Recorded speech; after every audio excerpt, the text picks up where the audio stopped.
presidente de la CROEN, patronos, antes que nada disculpar la presencia hoy, la ausencia de nuestro presidente del Foro de Patronos, José Luis Mendoza, que se encuentra en Madrid por motivos ineludibles.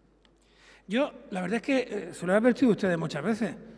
Invitado que traemos, invitado que está bendecido por el don de la actualidad.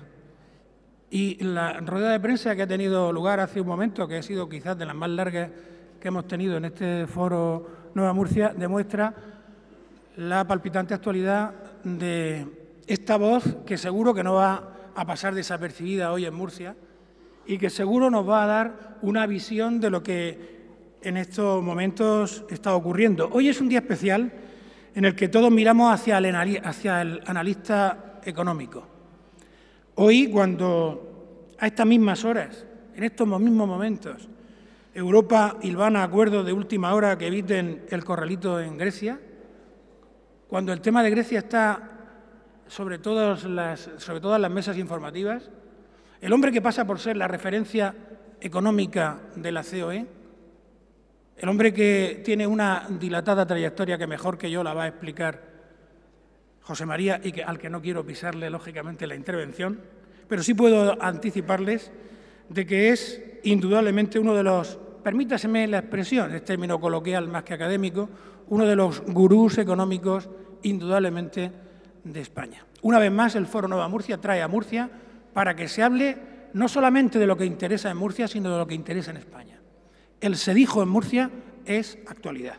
Ese es nuestro objetivo, el objetivo de todos los patronos del Foro Nueva Murcia, y en ello vamos a seguir en estos próximos meses, en los que desfilarán por este mismo escenario políticos de nivel nacional, deportistas de alto nivel nacional y representantes del mundo de la cultura de máximo nivel.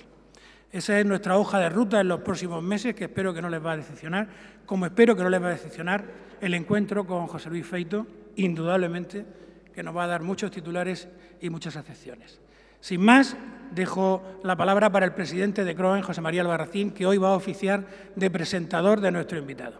José María, muchas gracias.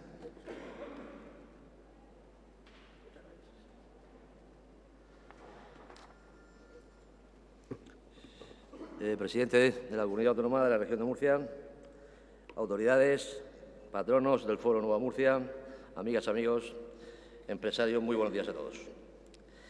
Para mí, como siempre, es un honor participar en este foro y además agradecer de forma especial tanto a José Antonio Ruiz Vivo como a los patronos pertenecientes al foro esta nueva invitación que hago con sumo placer. Espero y deseo, además, que este foro siga siendo el respaldo auténtico y permanente para que podamos seguir disfrutando del mismo sin fecha de caducidad. El escenario político actual y también cambiante y su incidencia en la actividad económica y empresarial han generado muchas expectativas y necesitamos, además, más que nunca, de la visión y de la opinión de expertos que nos ayuden a entenderlo y a asimilarlo. Profesionales de contrastada experiencia que hablan desde la independencia y con claridad meridiana, como quien hoy nos acompaña aquí. Con José Luis Feito tengo además la oportunidad de compartir habitualmente en los comités ejecutivos de la Confederación Empresarial Nacional, COE, donde trabajamos para seguir haciendo de la organización empresarial la institución de referencia para el diálogo social y la defensa de la libre empresa en España. Gracias a esta feliz coincidencia y, sobre todo, por las muchas oportunidades que he tenido de escucharle en distintos ámbitos, puedo afirmar que el Foro Nueva Murcia cuenta hoy con un invitado de excepción, a quien paso a presentar sin más demora, aunque tiene poca presentación, ya lo conocen todos perfectamente. José Luis Feito nació en Madrid, es licenciado en Ciencias Económicas y Empresariales por la Universidad Complutense de Madrid. Desarrolló una primera etapa profesional en la empresa privada antes de convertirse en jefe de servicios de estudio del sector exterior y de procesos de datos en el Ministerio de Economía y Hacienda. Fue después asesor técnico y director ejecutivo del Fondo Monetario Internacional en Washington y jefe de instituciones financieras internacionales del Banco de España. José Luis Feito estuvo además durante 10 años en el Consejo de Administración de AVE Asesores Bursátiles y entre el 96 y 2000 fue nombrado embajador de España ante la Organización para la Cooperación y el Desarrollo Económicos, la OCDE. Su contrastado prestigio como economista, unido a su conocimiento del mundo de la empresa y también del asociacionismo empresarial, le convertían en argumentos definitivos para ponerle al frente de la Comisión de Economía de la Confederación Nacional de Organizaciones Empresariales y del propio Instituto de Estudios Económicos, cargos que ostenta en la actualidad.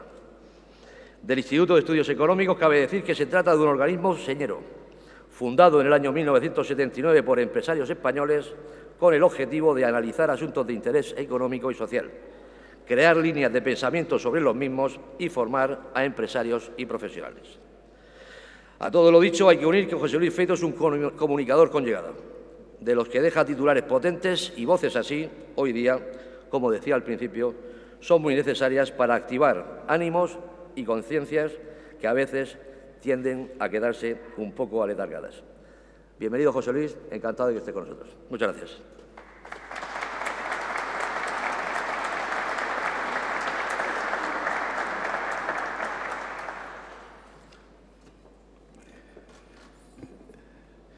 Bien, buenas tardes. Yo creo que hay que empezar diciendo buenas tardes. Permítame, ante todo, comenzar agradeciendo al Foro Nueva Murcia su amable invitación para estar aquí, disfrutar de la ciudad, del casino y compartir con ustedes una serie de reflexiones sobre la economía española. Permítame también felicitar a las empresas patrocinadoras de este foro por su iniciativa dilatada y que ciertamente es muy acertada y se pone en valor en tiempos como estos, donde permite concitar distintas voces, distintas opiniones que nos ayuden a todos a no encontrar la luz. Tiempos oscuros, generalmente no hay luz, pero sí por lo menos a ver mejor entre las tinieblas y en la sombra de estos tiempos tan difíciles que nos ha tocado vivir durante estos años. Bien, yo voy a hablarles de dos cosas. Por un lado, voy a intentar analizar muy rápidamente, muy sintéticamente, la morfología de la recuperación económica que está viviendo la economía española. La morfología quieren decir, como todos ustedes saben, la forma y evolución de esta recuperación económica que estamos viviendo, su envergadura, su alcance, los resortes que la están impulsando y el alcance definitivo que puede tener. Esta es una parte de mis reflexiones.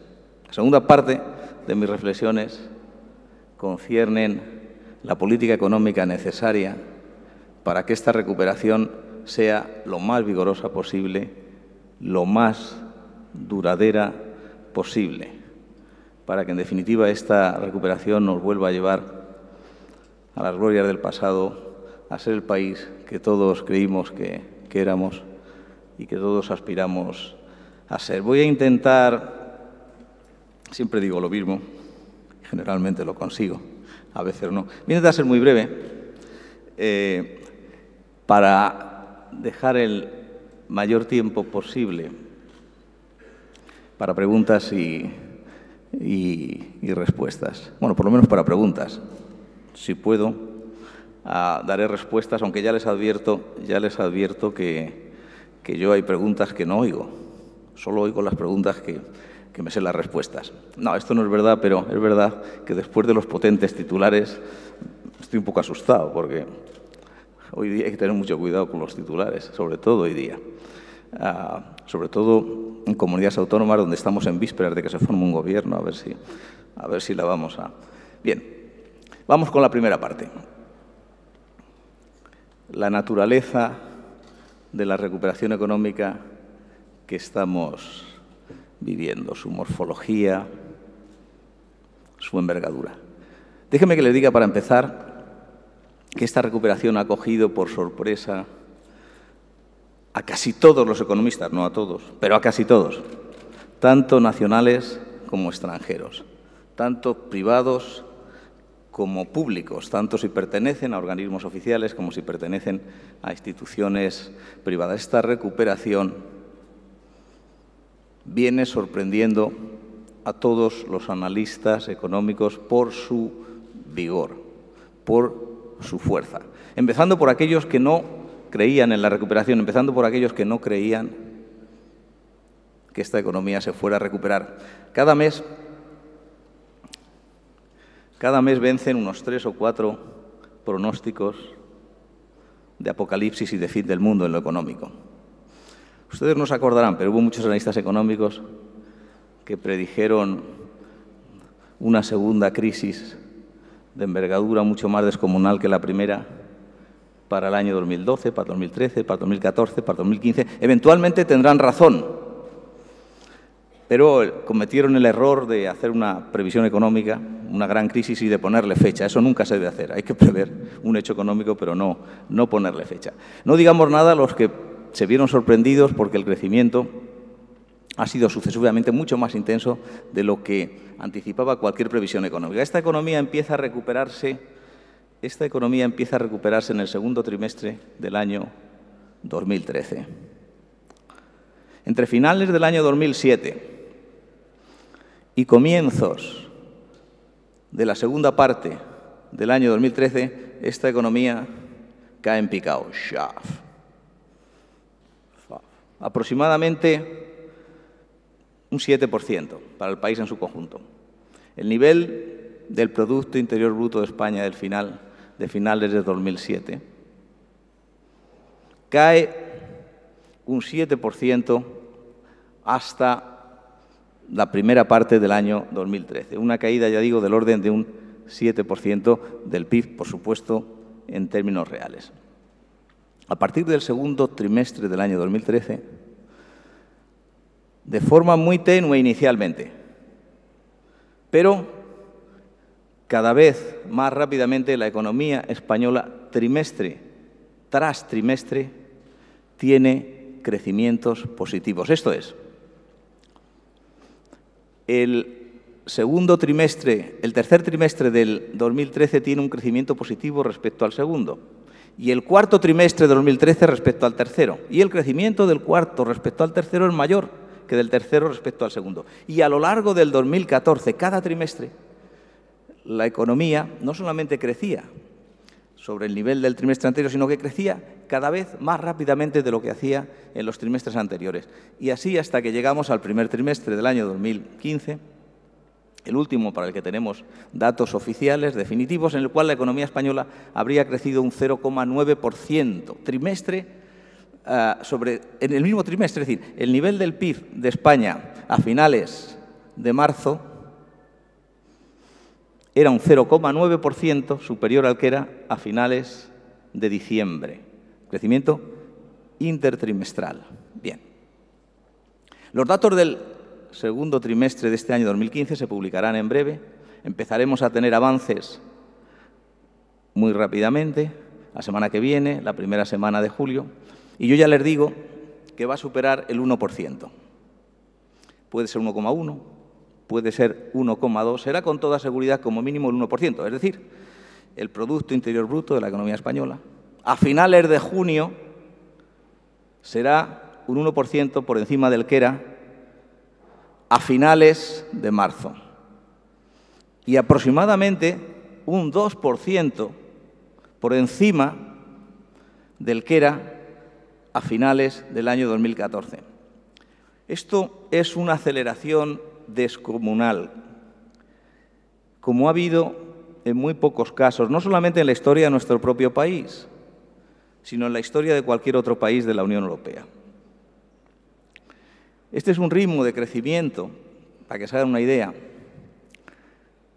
el que tendremos cuando salgan los datos de junio. Ya lo teníamos en marzo, pero será todavía aún más rápido cuando salgan los datos de junio, que quiere decir que si miramos hacia atrás, si miramos el nivel del PIB en junio y lo comparamos con el nivel del PIB en junio del año 2014, habremos crecido un 3%. Pero si lo miramos hacia adelante y pensamos que podemos crecer a la velocidad de crucero de este segundo trimestre del año, estaríamos creciendo por encima del 4%.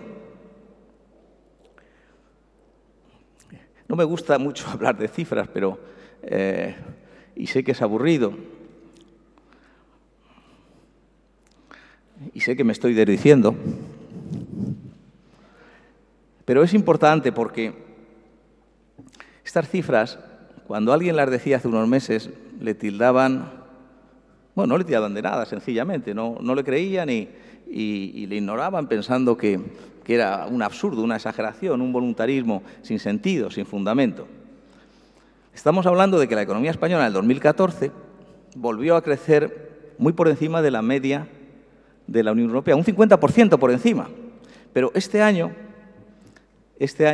2015, la economía española estará creciendo el doble de lo que va a crecer la zona euro. Y este proceso de recuperación de la economía española, que se inicia, como les digo, en el segundo trimestre del año 2013, ha sido especialmente intenso en la creación de empleo. Ha sido un crecimiento más intenso en creación de empleo de lo que ha sido casi cualquier otro crecimiento anterior de nuestro país. De tal manera que en este momento, una vez más, como ocurría antes de la crisis, aproximadamente el 60% de todo el empleo que se crea en Europa se está creando en España. Retengan estos datos, que son la programación de todos esos guarismos que me he visto obligado a contar y que les prometo que cada vez van a ir disminuyendo las cifras. El hecho es, esta economía está creciendo el doble de lo que crece el resto de la eurozona y está creando empleo con tal intensidad que supone aproximadamente el 60% de todo el empleo que se está creando en la eurozona. Y esto está llevando a una reducción drástica de la tasa de paro. Alguien, sobre todo un extranjero, cuando llega a España dice, todo eso está muy bien, pero sus tasas de paro son descomunales, sus tasas de paro no son civilizadas. Usted todavía, a fecha de hoy, tiene una tasa de paro cercana al 23%. Es verdad. Pero lo que olvidan estos análisis internacionales y muchos análisis nacionales es que hay pocos países en el mundo que tengan una tasa de paro tan elevada como la española. Pero no hay ninguno en el cual la tasa de paro en 2 años, ha caído casi 5 puntos. La tasa de paro en el primer trimestre de 2013 llegó al 27,4. 27,4. Hace apenas 2 años. Se ha reducido casi 5 puntos en 2 años. Esto no ha ocurrido nunca en ningún sitio. Desgraciadamente, hay pocos sitios en los cuales la tasa de paro hubiera sido tan elevada y siga siendo tan elevada. Es verdad. Es verdad. Pero el mensaje es el ritmo de crecimiento económico y el ritmo de creación de empleo que está teniendo lugar en España son muy intensos, son de gran envergadura, son muy superiores a lo que todo el mundo pensaba y a lo que todo el mundo todavía ha asimilado. No voy a hablar de política, pero alguien dirá, bueno, sí, pero la economía no sirve para ganar elecciones. Ahí tienen los resultados del partido en el gobierno. Bien, no voy a hablar de política, pero si alguien me dice esto, yo le digo, ¿usted se imagina cuáles hubieran sido si no tuviéramos esta economía tan boyante? ¿Cómo que no tienen que ver? Claro que tienen que ver, claro que tienen incidencia, claro que tienen reflejo en la voluntad popular, claro que la sociedad española sabe perfectamente lo que está ocurriendo. De forma desigual, siempre ocurre. No ha llegado aún a todos los sitios donde tiene que llegar. Por supuesto. Por supuesto. Queda todavía mucho para recuperar los niveles de empleo anteriores a la crisis. Aunque el nivel de PIB anterior a la crisis prácticamente lo vamos a recuperar este año. El nivel del PIB que teníamos en el año 2007, a finales, antes de la crisis, lo recuperaremos a mediados del año que viene. Pero el nivel del PIB per cápita, de la renta per cápita que teníamos en el año 2007, ya lo hemos recuperado. Ya lo hemos recuperado. Porque se ha perdido población respecto a la que había a comienzos de la crisis. Población digamos que se ha perdido población. No entremos en el debate de los españoles que se han tenido que ir a trabajar fuera, porque el 80% de los españoles que se han tenido que ir a trabajar, el 80%, son españoles cuya nacionalidad la alcanzaron hace menos de 6 años. 80% de los españoles que han salido fuera. Jóvenes y no jóvenes. Bien, resumo esta primera parte de la morfología de la recuperación. Estamos viendo una recuperación de gran intensidad. De gran intensidad. Como no se ha conocido en ningún otro país de la zona euro, como ciertamente no ha ocurrido en ningún otro país en lo concerniente a la creación de empleo. Es cierto que en ningún otro país se perdió tanto empleo como en España durante la crisis, y esta es una recuperación que tiene un largo recorrido y un potencial increíble para que este país vuelva a ser lo que siempre quisimos que fuera, y lo que en un momento dado fue, si bien es verdad que a base de deuda. Podemos volver a ser, en términos de porcentaje de la renta per cápita comunitaria, en términos de imagen ante el mundo, en términos de modelo de competitividad, lo que entonces fuimos, pero de verdad, sin deuda por detrás. ¿Cuáles son los resortes que han impulsado esta recuperación? ¿Cuáles son las causas de esta recuperación tan impresionante que no ha hecho más que empezar? Que tiene por delante mucho recorrido a poco que hagamos bien las cosas. Las causas de la recuperación fueron, por un lado, la primera, la causa eficiente, como dicen los escolásticos, la causa no causada, causa de las demás causas, la que causa todo lo demás, fue el restablecimiento de la confianza en la economía española. Esta economía se estaba despeñando por un abismo insondable, estaba en pleno averno, fundamentalmente porque había perdido la confianza de los inversores nacionales, la confianza de los inversores internacionales, la confianza de los empresarios privados, la confianza de las instituciones públicas internacionales. Había perdido la confianza fundamentalmente por dos razones: por la incapacidad de controlar el déficit público. El déficit público en España se había desbocado. A partir de ahora podemos decir a la manera griega. Iba sin control, sin ningún tipo de medida para contrarrestarlo. El déficit de cada año era superior al del año anterior y muy superior al previsto. Y además se pensaba que el déficit latente era todavía muy superior porque no se había abordado el saneamiento del sistema financiero. No solamente no se había abordado, sino que los responsables políticos de aquella época se permitían dar vueltas por el mundo diciendo que teníamos el sistema financiero más eficiente del mundo, lo cual llevaba a salidas masivas de capital pensando que la situación debía ser todavía mucho peor de lo que realmente era. Por tanto, los dos pasos esenciales para restablecer la confianza fueron, en primer lugar, fueron pasos simultáneos.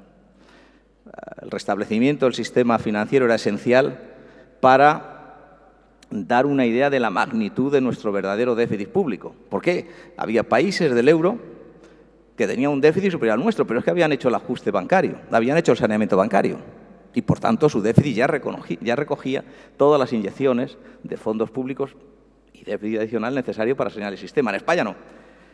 Por tanto, la conjugación de un fuerte saneamiento bancario con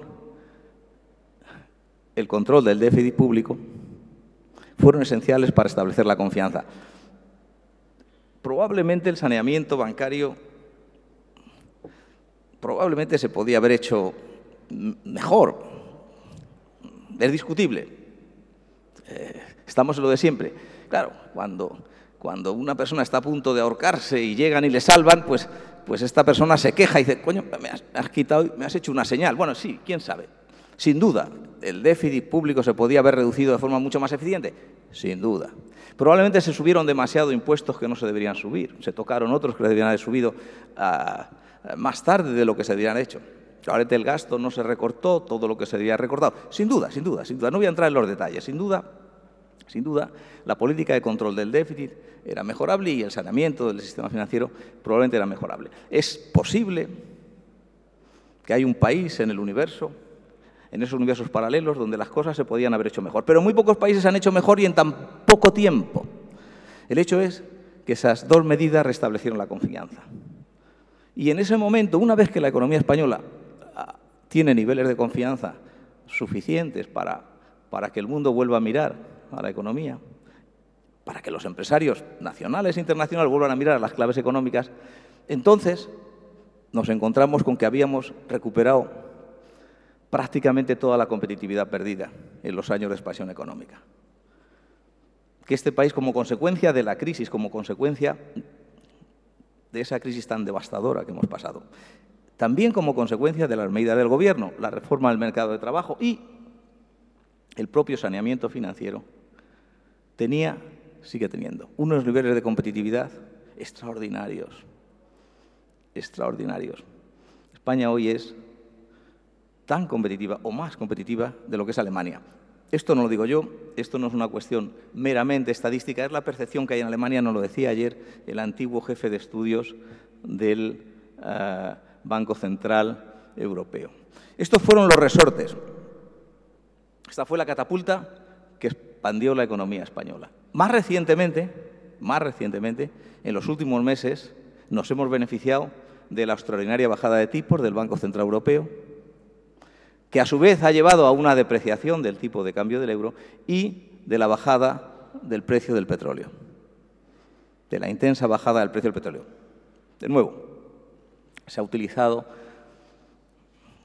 este impulso adicional que sin duda ha tenido la economía española, consecuencia de estos factores, sin duda exógenos al Gobierno, para no ver esas otras catapultas esenciales de nuestra recuperación económica. Yo no entro en política, pero se puede demostrar matemáticamente que es un error quitarle mérito al Gobierno por esos beneficios adicionales que la economía española ha tenido como consecuencia de la bajada del precio del petróleo, la depreciación del euro y la bajada de tipos. Porque a quienes dicen esto hay que decirle, oiga, quíteme usted del haber del Gobierno estos beneficios, pero quíteme usted también los costes que tuvo para el Gobierno la subida de tipos descomunal que hubo en el año 2012 y 2013, y la apreciación del euro y la subida del precio del petróleo. De tal manera que si yo me cojo el tipo de crecimiento medio de la economía entre el año 2011 y el año 2016, ya estos beneficios se netean con los costes descomunales que tuvo aquellos niveles de tipos que se nos han olvidado, del 6, 7%, 10% en algunos casos, hace dos días, y ese tipo de cambio del euro por encima de los 150, de los 1,50 dólares. Entonces, hombre, no me diga usted que yo me beneficio ahora de esto sin reconocerme que también tuve que sufrir los costes de eso otro. Esto es todo lo que hay que decir de la recuperación económica, quedándonos con ese mensaje final, que estamos creciendo el doble de lo que crece la Unión Monetaria, que estamos creciendo empleo casi al ritmo del crecimiento económico. Esto supone en términos de contabilidad nacional 500.000 empleos al año. 500.000 empleos al año. Este año se van a crear más de 500.000 empleos de contabilidad nacional. Empleos. Este año, más de 700.000. La contabilidad nacional tiene un concepto que es empleos con tiempo de trabajo equivalente. De forma que, resumiendo y simplificando, por cada 2 empleos temporales yo solo pongo 1. Estoy haciéndolo muy burdamente. Lo que quiero decirles es que se están creando muchos más puestos de trabajo de los que nos dice la contabilidad nacional. Y que, de acuerdo con los datos que tenemos hoy, en este año 2015 se van a crear más de 700.000 puestos de trabajo. Y en contabilidad nacional cerca de 500.000. Y otro tanto ocurrirá en el año 2016 si no se interrumpe la expansión, si no se debilita la expansión. De manera que podríamos cruzar la barrera del 20% de paro fin de año, primer trimestre del año que viene. De nuevo, paro del 20% es una salvajada, pero teníamos 27,4 hace 2 años y pico. Es impresionante la velocidad con que se está produciendo el ajuste en el mercado de trabajo. Es impresionante. Bueno, luego vendrán, bueno, sí, pero son trabajos de baja calidad. Bueno, sí, pero bien, ya estamos en lo de siempre. Sí, no, sí, una vez que nos hemos salvado la vida, es verdad que hay que intentar una vida de la mejor calidad posible, pero primero vamos a intentar salvársela a todo el mundo. Que hay mucha gente que todavía no se ha salvado, la vida no se ha salvado, su puesto de trabajo que todavía está en el paro. Eliminemos el paro primero y luego vamos a intentar, porque así funcionan los mercados, porque así funciona el mercado de trabajo, mejorar todo lo posible, porque así funcionan las cosas, las remuneraciones de los asalariados. Estamos creciendo el doble que Europa sin generar desequilibrio de balanza de pagos. Por primera vez en la historia de España, por primera vez, se está creciendo no un poco más que nuestros principales socios comerciales, sino el doble que nuestros socios comerciales sin déficit de balanza de pagos por cuenta corriente. Este año habrá un superávit de la balanza de pagos por cuenta corriente del orden del 0,4, 0,5% del PIB. No será muy elevado, ciertamente, pero será un superávit. Es decir, no tenemos que recurrir al ahorro del resto del mundo para financiar nuestro crecimiento económico. Y el año que viene ocurrirá otro tanto.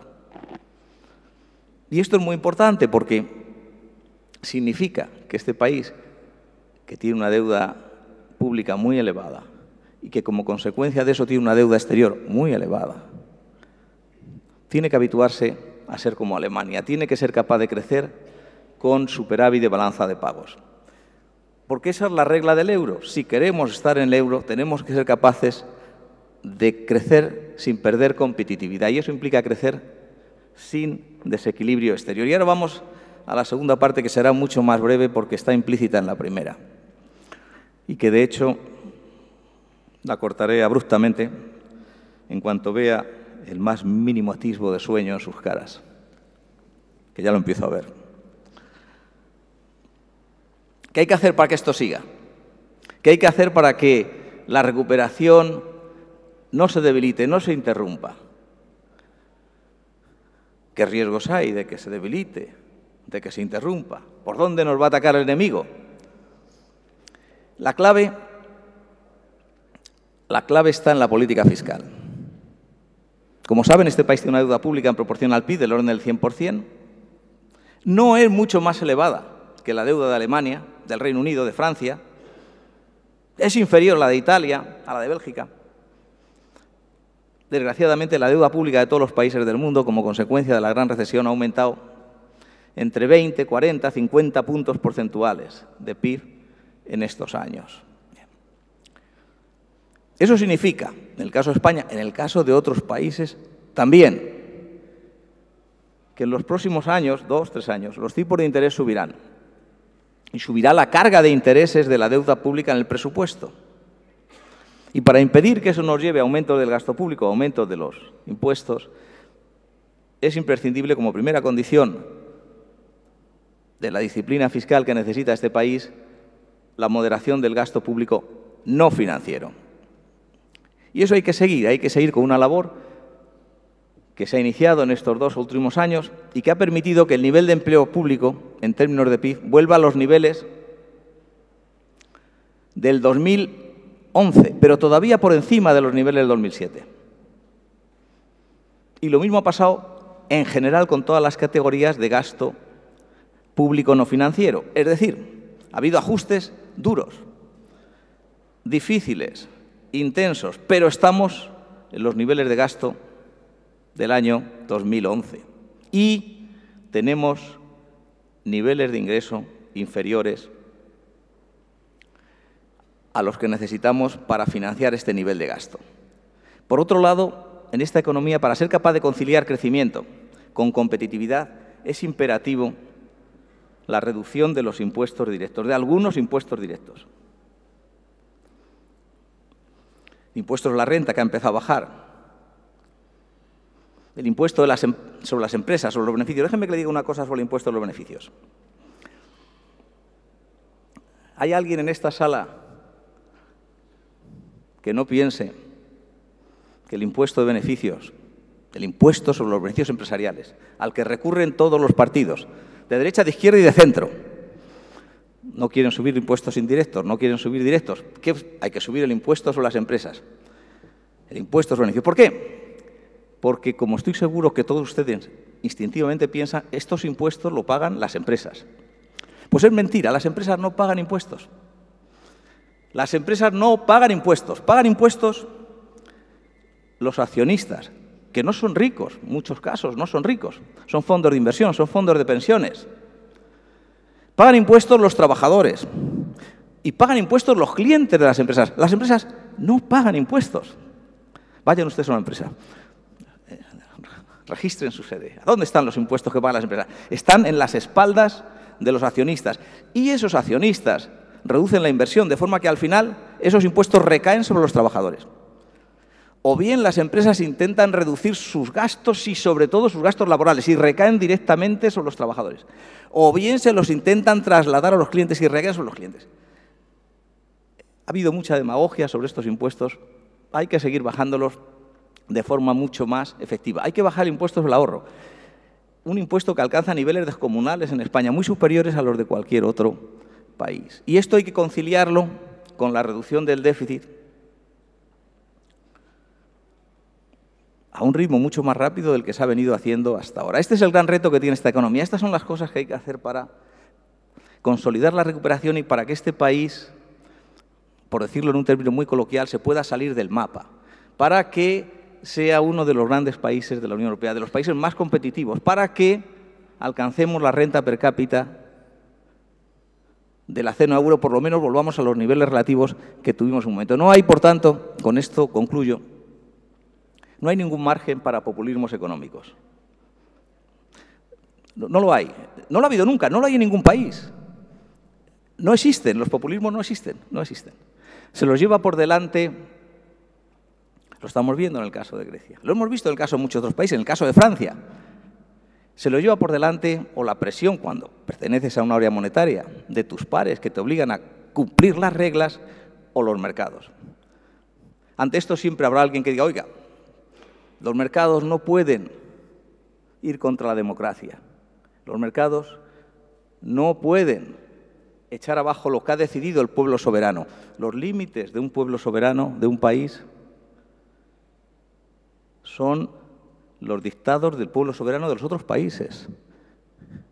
El pueblo de un país no puede ser soberano para decir que ese país va a invadir Polonia, por ejemplo, porque igual los polacos no quieren ser invadidos. La voluntad popular no puede exigir a los demás países que nos financien, que nos den créditos, que nos compren nuestros productos. ¿Por qué? Igual no quieren. Por tanto, no es una cuestión de mercados versus democracia, es una cuestión de democracia. Pero la democracia es de todos, no solamente del país que hace salvajadas. Un país tiene derecho a hacer salvajadas, un país tiene derecho a suicidarse. Pero lo que no puede es obligar a los demás, como decía Schäuble, contestando a Chipre, hacia Chipre, oiga, es que mi sociedad, mi pueblo ha votado que no quiere sacrificios. Y dice Schäuble, ¿y el mío también? Usted quiere no tener sacrificios a costa mía, dígaselo a su pueblo. Yo no puedo, porque yo también tengo un mandato democrático y mi mandato democrático es no darle a usted el fruto de mis esfuerzos. Por tanto, no hay margen para populismos. Que nadie se engañe porque no se van a llevar a cabo, no se van a llevar a cabo.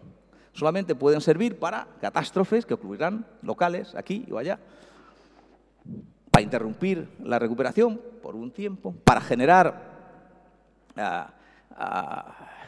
rencor, tensión, dificultades con nuestros principales socios, con las autoridades económicas europeas, con la prosperidad del área monetaria y sobre todo para hacernos daño a nosotros mismos, porque una vez que estás en un área monetaria, una vez que estás en una economía abierta realmente, las reglas son muy claras. Tienes que ser competitivo, tienes que ser capaz de crecer sin generar déficit de balanza de pagos.